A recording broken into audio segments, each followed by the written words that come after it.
This is chapter 15. Oh, excuse me. This is chapter 15 of The Miraculous Journey of Edward Tulane. So in chapter 14, more bad news for Edward. Edward was evicted from a rail car. Man kicked him out, and he had just been with Bull and Lucy for the last 7 years. He's probably feeling, well, I wonder, how do you think he feels? Remember, this is the third time. First it was Abilene, and then Nellie and Lawrence, and now Lucy and Bull. How do you think he would feel? Chapter 15. In the morning, the sun rose, and the cricket song gave way to the bird song, and an old woman came walking down the dirt road and tripped right over Edward. "Huh," she said. She pushed at Edward with her fishing pole. "Looks like a rabbit," she said. She put down her basket and bent and stared at Edward. "Only he ain't real." She stood back up. "Huh," she said again. She rubbed her back. "What I say is, there's a use for everything, and everything has its use. That's what I say." Edward didn't care what she said. The terrible ache he had felt the night before had gone away, and had been replaced with a different feeling, one of hollowness and despair. Pick me up or don't pick me up, the rabbit thought. It makes no difference to me. The old lady picked him up. She bent him double and put him in her basket, which smelled of weeds and fish. And then she kept walking, swinging the basket and singing, "Nobody knows the troubles I've seen." Edward, in spite of himself, listened. "I've seen troubles too," he thought. "You bet I have. And apparently they aren't over yet."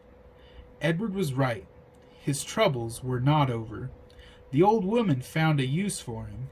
She hung him from a pole in her vegetable garden. She nailed his ears to the wooden pole and spread his arms out as if he were flying, and attached his paws to the pole by wrapping pieces of wire around them. In addition to Edward, pie tins hung from the pole. They clinked and clanked and shone in the morning sun. "Ain't a doubt about it in my mind that you can scare them off," the old lady said. Scare who off? Edward wondered. Birds, he soon discovered. Crows. They came flying at him, cawing and screeching, wheeling over his head, diving at his ears. "Go on, Clyde," said the woman. She clapped her hands. "You got to act ferocious." Clyde? Edward felt a weariness so intense wash over him that he thought he might actually be able to sigh aloud. Would the world never tire of calling him by the wrong name? The old woman clapped her hands again. "Get to work!" "Clyde," she said, "scare them birds off." And then she walked away from him, out of the garden, and toward her small house. The birds were insistent. They flew around his head. They tugged at the loose threads in his sweater.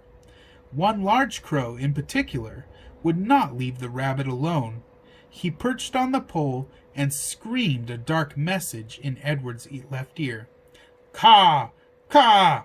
Caw!" without ceasing. As the sun rose higher and shone meaner and brighter, Edward became somewhat dazed. He mistook the large crow for Pellegrina. "Go ahead," he thought. "Turn me into a warthog if you want. I don't care. I am done with caring." "Caw! Caw!" said the Pellegrina crow. Finally, the sun set and the birds flew away. Edward hung by his ears and looked up at the night sky. He saw the stars, but for the first time in his life he looked at them and felt no comfort. Instead, he felt mocked.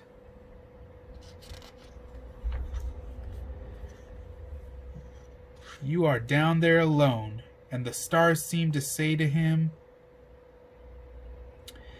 "and we are up here in our constellations together."